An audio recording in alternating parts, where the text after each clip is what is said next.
الحمدللہ رب العالمین والصلاة والسلام علی سید الانبیاء والمرسلین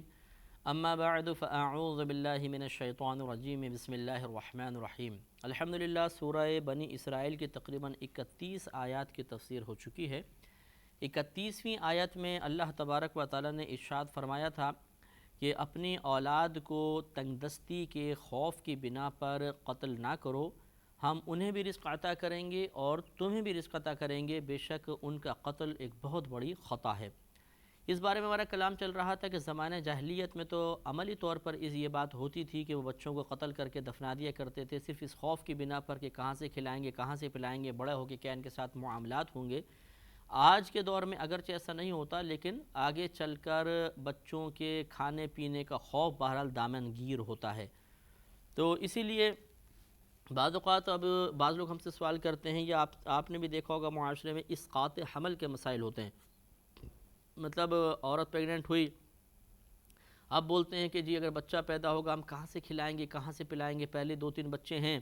تو کیسے گزارا ہوگا اگر بالفرض، اور پھر یہ پوچھتے ہیں کہ کیا اس صورت میں ابارشن وغیرہ جائز ہے یا نہیں۔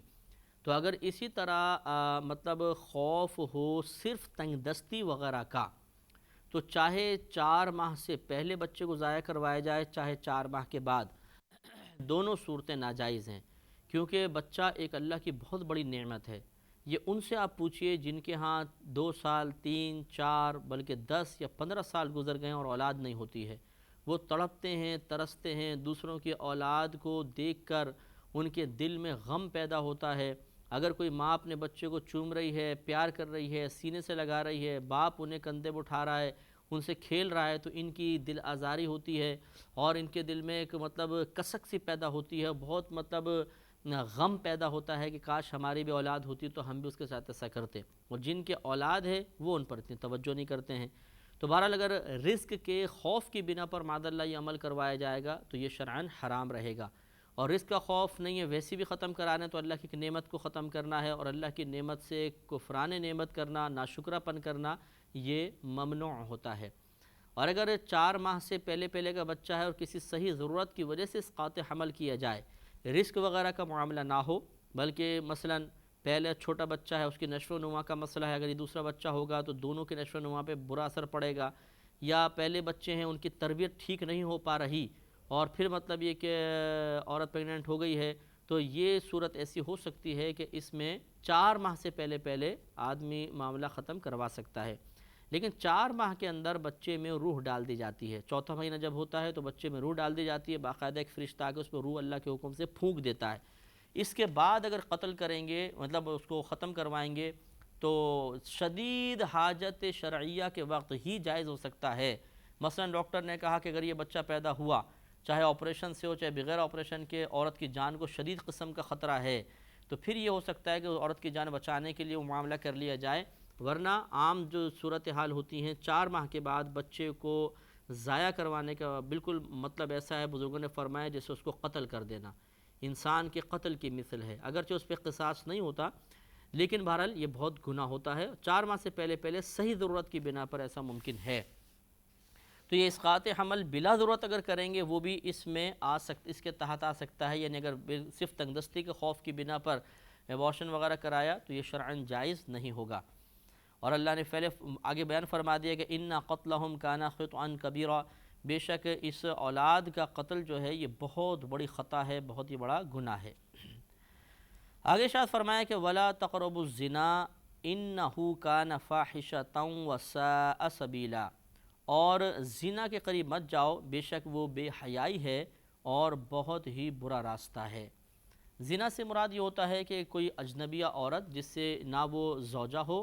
نہ وہ شرعاً کنیز جس کو لونڈی کہا جاتا ہے ایسا بھی نہ ہو، اور اس سے انسان پھر مطلب قربت کرے اور باقاعدہ دخول ہو، تو اس کو زنا سے تعبیر کرتے ہیں، چاہے مطلب ڈسچارجنگ ہو یا نہ ہو، صرف دخول سے ہی انسان کا یہ زنا متحقق ہو جائے گا۔ یہ ہے زنا کی شرعاً تعریف، لہٰذا اس کے اوپر ہی حد جاری ہوتی ہے، اور یہ بڑا قبیح فعل ہے، اللہ تبارک و تعالی نے اس سے منع فرمایا۔ اور اسی پر قیاس کر کے اس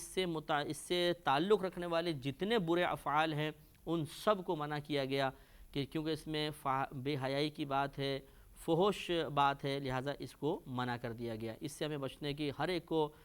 مطلب دور ہی رہنا چاہیے، توبہ کر کے ہی رہنا چاہیے۔ اور بعض لوگ اس کے عادی ہو چکے ہوتے ہیں، وہ ایسے مقامات پر جاتے ہیں، باقاعدہ پیسے بھی خرچ کرتے ہیں، اور پھر وہ بس زنا کے مرتکب ہوتے ہیں۔ یہ حرام ہے، گناہ کبیرہ ہے، اگر حلال سمجھ کے کیا جائے تو کفر ہے۔ اس عادت کو چھوڑنا چاہیے، بری عادت ہے، گندی عادت ہے، اس سے صحت کو بھی نقصان ہوتا ہے، آدمی اپنے دیگر حقوق سے بے پرواہ ہو جاتا ہے، مثلا زوجہ ہے تو اس کا صحیح طرح پھر حق ادا نہیں کر پاتا، اور بہت سارے امور ایسے ہوتے ہیں، بیماریاں وغیرہ لگ جاتی ہیں، بہت مسائل پیدا ہوتے ہیں۔ لہٰذا اللہ تعالیٰ نے اس گناہ کو جب حرام قرار دیا تو یقیناً اس میں ہزارہا شرعی قباحتیں ہوں گی، جس کی بنا پر ان گناہوں سے بچنا لازم ہے۔ تو اللہ تعالیٰ نے اس کو برا راستہ قرار دیا اور بے حیائی کا کام ارشاد فرمایا۔ نبی کریم صلی اللہ علیہ وسلم کا یہ فرمان بھی قابل توجہ ہے، آپ نے ارشاد فرمایا کہ آنکھیں بھی زنا کرتی ہیں، کان بھی زنا کرتے ہیں، زبان بھی زنا کرتی ہے، ہاتھ بھی زنا کرتے ہیں۔ تو یہ ہاتھ کان وغیرہ کا زنا کیا ہے؟ آنکھ کا زنا بدنگاہی ہے، کان کا زنا بری باتوں کو، گناہوں والی باتوں کو سننا ہے، جیسے گانے باجے سننا، یا مطلب غیبت کسی کی سننا، چغلی سننا، کان لگا کر کسی کے راز سننا تاکہ ہم آگے بتا دیں، اس طرح فحش کلامی کرنا یا دل میں گندے خیالات کو لے کر آنا، یہ دل کا زنا ہے۔ ہاتھوں سے جو بھی گناہ ہوتے ہیں اس کو ہاتھوں کا زنا قرار دیا گیا ہے۔ لہٰذا اگر ہم اس کا عام معنی رکھیں تو ہر قسم کے زنا سے دور رہنے کا حکم دیا گیا ہے، لیکن یہاں پہ خاص وہی زنا مراد ہے جو میں نے آپ کو تعریف عرض کی ہے۔ لہٰذا ہر قسم کی، بہرحال ایک مومن کو ہر قسم کے زنا سے بچنے کی کوشش کرنی چاہیے۔ آگے ارشاد فرمایا کہ وَلَا تَقْتُلُوا النَّفْسَ الَّتِي حَرَّمَ اللَّهُ إِلَّا بِالْحَقِّ، اور کسی جان کو قتل نہ کرو جس کو اللہ تبارک و تعالی نے محترم بنایا ہو سوائے حق کے، یعنی ناحق قتل نہ کرو۔ ہاں اگر حق ہے تو پھر تم قتل کر سکتے ہو، جیسے مثال کے طور پر خدا نخواستہ کو شادی شدہ شخص زنا کا مرتکب ہوا اور حکومت اسلامیہ نے اس کے رجم کا حکم دے دیا، تو ایسی صورت میں حکم ہے کہ اس کو پتھر مار مار کے سنسار کر کے ہلاک کر دیا جائے۔ تو اب ایسی صورت میں بھی یہ بظاہر قتل کی سی صورت لگتی ہے لیکن بالکل جائز ہے۔ اسی طرح اگر کوئی چوری کر رہا ہے، ڈاکہ ڈال رہا ہے، تو عین چوری یا ڈاکے کے وقت اگر کوئی قتل کر دیتا ہے اس کو اپنے دفاع کرتے ہوئے، مال کی حفاظت کرتے ہوئے، تو یہ قتل بھی حق کہلاتا ہے، یہ ناحق قتل نہیں ہے، جائز ہے اور اس پہ کوئی گرفت نہیں ہوتی ہے۔ لیکن خدا نخواستہ میں نہیں عرض کر رہا ہوں کہ آپ ضرور ماریں، حتی الامکان کوشش یہ کرنی چاہیے کہ جان کو مارے بغیر ہی کام چل جائے تو بہت اچھا ہے، مال چلا جائے تھوڑا بہت کوئی بات نہیں، جان نہ آپ کی جانی چاہیے نہ دوسرے کی جانی جائے تو بہتر ہے۔ ایک شرعی حکم بیان کرنا مقصود ہے کہ بہرحال اگر بوقت چوری، عین چوری کے وقت، عین ڈاکے کے وقت اگر کوئی مالک جو مال کا مالک ہے اپنی جان کی حفاظت کرتے ہوئے یا مال کی حفاظت کرتے ہوئے ان کو مار دیتا ہے تو اس کو شرعاً حق حاصل ہے، اس پر کوئی گرفت نہیں ہوتی ہے۔ اسی طریقے سے جو مطلب لوگ پھانسی چڑھانے پر مقرر ہیں یا مطلب وہ زہر دے کے مارتے ہیں یا بجلی کا جھٹکا دے کر مارتے ہیں یا شوٹ کر دیا جاتا ہے، کر دیتے ہیں، ان کو مقرر اسی لیے کیا گیا ہے تو ان کے لیے بھی قتل کرنا جائز ہے، کیونکہ وہ تو گورنمنٹ کے حکم کو پورا کر رہے ہیں، ناحق کسی جان کو قتل نہیں کر رہے۔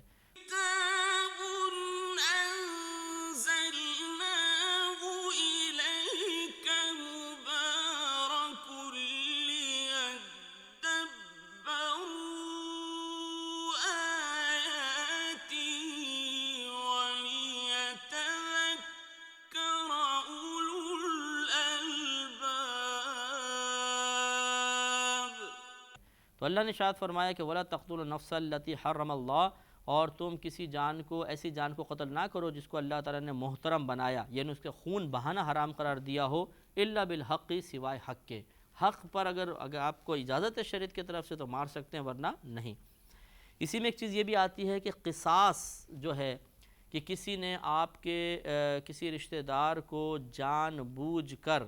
کسی آلۂ قتل سے قتل کر دیا ہو، جس کو قتل عمد کہتے ہیں، اور قتل کا ارادہ بھی شامل تھا اس کا، اس کو قتل عمد کہتے ہیں، اس میں قصاص ہوتا ہے، جان کے بدلے جان۔ اب اگر مطلب جو مقتول کے ورثاء ہیں اگر وہ قصاص طلب کرتے ہیں اور قاتل کو قتل کرنا چاہتے ہیں تو یہ بالکل حق قتل کر رہے ہیں، اس کو مار سکتے ہیں۔ ومن قتل مظلوما، اور جو ناحق مارا جائے، فقط جعلنا لولیہ سلطانا، تو بے شک ہم نے اس کے ولی کے لیے سلطان بنایا، یعنی سلطان مانے قابو، ہم نے اس کے ولی کو قابو عطا فرما دیا ہے۔ تو ولی سے مراد یہی ہوتے ہیں کہ مطلب اگر باپ کو قتل کیا تو بیٹا قریب ترین ولی ہوتا ہے، یہ بدلہ لے سکتا ہے۔ اس طرح بیٹے کو مارا تو باپ بدلہ لے سکتا ہے، یعنی قاتل کو یہ قصاصاً مار سکتا ہے۔ فلا یسرف فی القتل، پس قتل میں حد سے نہ بڑھے، یعنی جو ولی ہے اسے حکم یہ ہے کہ وہ قتل میں حد سے نہ بڑھے۔ حد سے بڑھنے کا مطلب یہ ہے کہ اگر مثال کے طور پہ بیٹے کو مارا، ایک ہی بیٹا مرا ہے، تو جو قاتل ہوگا اسے بھی ایک ہی جان کو اس کے بدلے میں مارا جائے گا۔ زمانے جاہلیت میں ایسا ہوتا تھا کہ وہ کہتے تھے کہ اگر کوئی ہمارے ایک کو مارے گا ہم اس کے 10 کو ماریں گے، جیسے آج کل بھی ہمارے ہاں یہ فخراً کہا جاتا ہے کہ ارے جی اس نے تو ہمارے خاندان کے ایک کو مارا، ہم نے جواب میں 4 لٹا دیے۔ تو یہ کوئی کمال کی بات نہیں، یہ اس حکم کے خلاف ہے۔ فلا یسرف فی القتل، تو پس وہ ولی جو ہے وہ قتل میں حد سے نہ بڑھے، اسراف سے کام نہ لے، تو یہ حرام ہے، گناہ کبیرہ ہے۔ اگر خدا نخواستہ ایک کے بدلے میں آپ نے 10 مارے، دنیا میں تو واہ واہ ہو جائے گی، دنیا میں تو شاید تھوڑی سی نفسانی تسکین آپ کو حاصل ہو جائے گی کہ ایک بڑا پن آپ کو محسوس ہوگا، یا لوگ کہیں گے واہ بھائی واہ بڑے جی آپ نے خاندان کا نام روشن کر دیا۔ لیکن آخرت میں کیا ہوگا، یہ آخرت میں اللہ تعالیٰ آگے بیان فرما رہا ہے کہ پھر بروز قیامت اس کے ساتھ برا حال ہو سکتا ہے۔ انہ کان منصوراً، تو بے شک جس کو اس طرح پھر زیادہ آپ نے قتل کیا، انہ کان منصوراً، تو ضرور اس کی مدد ہونی ہے، یعنی میدان معاشر میں پھر اللہ تبارک و تعالیٰ اس کا بدلہ دلوائے گا۔ جتنے آپ نے زیادہ مارے تھے وہ آپ کے غریبان پکڑ لیں گے، اور بروز قیامت ان کی مدد ہونی ہے، اللہ نے کو فرما دیا، تو ضرور ان کی مدد کی جائے گی، اور وہاں پہ انسان پھنس جائے گا۔ تو دنیاوی تھوڑی سی واہ واہ کے لیے، تھوڑی سی عزت کے لیے، تھوڑی سی ناک اونچی کرنے کے لیے، تھوڑا سا خاندانی جھوٹا وقار اوپر کرنے کے لیے اللہ تبارک و تعالیٰ کے احکامات کو معمولی اور نظر انداز سمجھ کر ان کو معمولی سمجھ کر انہیں نظر انداز کر دینا، ان کی پرواہ نہ کرنا، یہ ہو سکتا ہے کہ اگر اللہ تعالیٰ ناراض ہوا تو جہنم میں برسوں آپ کو رلائے۔ اللہ تعالیٰ کسی کو اس برے فعل میں مبتلا نہ کرے، اللہ تعالیٰ مجھے بھی محفوظ کرے، آپ کو بھی محفوظ رکھے۔ آگے ارشاد فرمایا کہ وَلَا تَقْرَبُوا مَالَ الْيَتِيمِ إِلَّا بِالَّتِي هِيَ أَحْسَنُ، اور تم یتیم کے مال کے قریب نہ جاؤ مگر اس راستے کے ساتھ جو سب سے بہتر ہو، یعنی اگر کوئی یتیم آپ کی کفالت میں ہے تو اس کے مال کے قریب نہ جاؤ مگر اس راستے سے جو سب سے بہتر ہو۔ مطلب کہنے کا کیا ہے، پہلے تو یہ سمجھ لیں کہ یتیم وہ نابالغ بچہ ہوتا ہے جس کا باپ فوت ہو جائے۔ بعض اوقات ہم بالغ کو بھی کہہ دیتے ہیں کہ کسی کے بالغ مثلا لڑکی ہے 15 سال سے بڑی ہے، لڑکا 15 سال سے بڑا ہے، والد صاحب فوت ہو گئے، ہم کہتے ہیں جی بچہ یتیم ہو گیا۔ یہ حقیقتاً یتیم نہیں ہے، شرعاً یتیم کہتے ہیں اس نابالغ کو جس کا باپ فوت ہو جائے، وہ ہے یتیم۔ تو اگر کسی کی کفالت میں یتیم ہے اور ان کے پاس مال ہے، جیسے مثال کے طور پہ بعض اوقات ایسا ہوتا ہے کہ بھائی کا انتقال ہو گیا، بچے چھوٹے ہیں، بھائی کی وراثت میں سے حصہ بچوں کے ملا، لاکھوں روپے ان کو بچوں کو آ گئے، تو اب یہ ان کا بچوں کا مال ہے، تو اللہ نے فرمایا اس مال کے قریب مت جاؤ مگر ایسے راستے سے جو سب سے اچھا ہو۔ مطلب کیا ہے، مطلب کہنے کا یہ ہے کہ اگر آپ یہ سمجھتے ہیں کہ میں اس مال کو بچوں کے کسی جگہ انویسٹ کر کے جو جائز جگہ ہو وہاں سے جو پروفٹ آئے گا ان بچوں کے لیے جمع کرتا رہوں گا تو یہ بچے مستقبل میں اچھے سیف ہو جائیں گے اور ان کا مال بڑھتا رہے گا، ایسے پڑا رہا تو اتنے ہی مقدار میں رہے گا، تو اس نیت کے ساتھ کہ ان کے مال میں اضافہ ہو، ترقی ہو، اگر کوئی شخص اس میں تصرف کرتا ہے یہ صحیح ہے۔ اور اگر کھانے کی نیت ہو کہ چلو جی یتیم بچے ہیں، کون ان کا پیچھے، اب کون مجھے پکڑنے والا ہے، اور مال دبا لیا، کھا لیا، پلاٹ اپنے نام کروا لیا، دکان اپنے نام کروا لی، تو یہاں تو یہ ہو جائے گا۔ میدان محشر میں کیا ہوگا، وہاں پر شدید رسوائی ہے، اور یہی بچے اسی رشتہ دار کا گریبان پکڑ کے اللہ کی بارگاہ میں لے کر جائیں گے۔ وہاں ان کا وہ بھائی بھی ہوگا، وہ چچا بھی ہوگا جس کے بچوں کا مال کھایا، اور وہ آپ کو غضبناک نگاہوں سے دیکھ رہا ہوگا، اور گویا کہ زبان حال سے یوں کہہ رہا ہوگا کہ ان بچوں کو میں نے تمہاری حفاظت میں چھوڑا، تم انسان کے بجائے بھیڑیے بن گئے، اور تم نے میرے بچوں کو بالکل نوچ کھسوٹ کے کھا لیا، اب اللہ کی بارگاہ میں اس کا بدلہ دو۔ تو وہاں پہ بدلہ دینا پڑے گا، اور یقینی سی بات ہے کہ اللہ کی بارگاہ میں اگر حساب و کتاب ہو گیا تو پھر وہاں بچنا بہت مشکل ہے۔ تو اللہ نے ارشاد فرمایا کہ وَلَا تَقْرَبُوا مَالَ الْيَتِيمِ، اور یتیم کے مال کے قریب نہ جاؤ، الا سوائے بِالَّتِی ہِیَ احسن، سوائے اس راستے کے جو سب سے اچھا ہو، حَتَّى يَبْلُغَ أَشُدَّهُ، یہاں تک کہ وہ اپنی جوانی کو پہنچ جائیں، یعنی یہاں تک کہ وہ بالغ ہو جائیں، اس کے بعد مال ان کے حوالے کر دو، اس وقت تک تمہیں مال کی حفاظت کرنی چاہیے، اور احسن طریقے سے اس مال کو بچوں کے لیے جمع رکھیں، یا اس کو اس طرح استعمال کریں کہ بچوں کے لیے فائدہ ہو۔ اور بلوغت کی عمر آپ کو بارہا ہم نے بتائی کہ بچی میں 9 سے 15 سال اور لڑکے میں 12 سے 15 سال کے درمیان اگر کبھی بھی احتلام ہو جاتا ہے یا بچی کو حیض آ جاتا ہے تو بالغ ہو جائیں گے، یا دیگر کوئی آثار بلوغت نمایاں ہوئے تو ان کو بالغ کہا جائے گا۔ اور اگر 15 سال تک ایسا کوئی معاملہ نظر نہیں آتا تو 15 سال کے بعد انہیں بالغ ہونے کا حکم دے دیا جائے گا۔ یہ صاحبین کے قول کے مطابق ہے، ورنہ امام اعظم ابو حنیفہ رضی اللہ تعالیٰ عنہ کے نزدیک بلوغت کی عمر 18 سال ہے، یعنی آخری عمر۔ صاحبین یعنی آپ کے شاگرد فرماتے ہیں 15 سال، اور فتویٰ اسی قول پر ہے 15 سال کے بعد بلوغت کا حکم دیا جاتا ہے۔ وَأَوْفُوا بِالْعَهْدِ، اور تم وعدے پورے کرو، ان العہد کان مسئولا، بے شک وعدے کے بارے میں سوال کیا جائے گا۔ وعدہ چاہے آپ اللہ تعالیٰ سے کریں چاہے لوگوں سے وعدہ کریں، دونوں اس میں شامل ہوں گے۔ اگر ہم نے اللہ سے وعدہ کیا یعنی قسم کھائی ہے، بعض اوقات ہم قسم کھاتے ہیں، یہ بھی ایک اللہ سے وعدہ ہوتا ہے۔ بعض اوقات ہم ویسی وعدہ کرتے ہیں، اللہ تعالیٰ میں وعدہ کرتا ہوں آئندہ یہ گناہ نہیں کروں گا، اللہ تعالیٰ میں وعدہ کرتا ہوں آئندہ یہ بات نہیں بولوں گا، اور پھر ہم اس کو کر بیٹھیں تو یہ غلط ہوگا۔ اللہ تعالیٰ نے اس وعدے کو پورا کرنے کا حکم دیا، اسی طرح ہم لوگوں سے وعدہ کر بیٹھتے ہیں۔ وعدے کا مطلب اقرار ہوتا ہے کہ بالکل قلب بھی اس پر مطمئن ہو، اس کے مطابق اقرار پر بالکل راضی ہو، اور پھر ہم آئندہ مستقبل میں کسی کام کے ارادے کا اظہار اپنی زبان سے کرتے ہیں اور دل بالکل اس کو پورا کرنے میں تذبذب یا شک و شبے کا شکار نہ ہو تو یہ وعدہ کہلاتا ہے۔ اور اگر دل ساتھ نہیں دے رہا، صرف زبان سے ہم اقرار کر رہے ہیں تو یہ ارادہ تو ہوتا ہے، وعدہ نہیں کہلاتا۔ تو وعدے کے پورا کرنے کا اللہ تبارک و تعالیٰ نے حکم دیا، کہ اس کے پورا کرنے کا حکم دیا۔ اگر کوئی وعدہ پورا نہیں کرے گا تو یہ برا ہے۔ بخاری کی روایت ہے کہ بروز قیامت جو وعدہ پورا نہیں کرے گا تو اس کے پیچھے ایک جھنڈا لگا ہوگا جس سے دور سے وہ پہچانا جائے گا کہ یہ وعدہ خلافی کرنے والا ہے۔ اور منافق کی عادتوں میں سے بھی ایک عادت نبی کریم صلی اللہ علیہ وسلم نے یہی بات بیان فرمائی کہ جب وہ وعدہ کرتا ہے تو اسے کبھی پورا نہیں کرتا، تو یہ بری صفت ہوتی ہے۔ وعدہ یا تو کریں ہی نہیں، اور کریں تو اس کو پورا کریں۔ لیکن اب یہ بزنس لائن کے اندر اور اسی طریقے سے جتنے یہ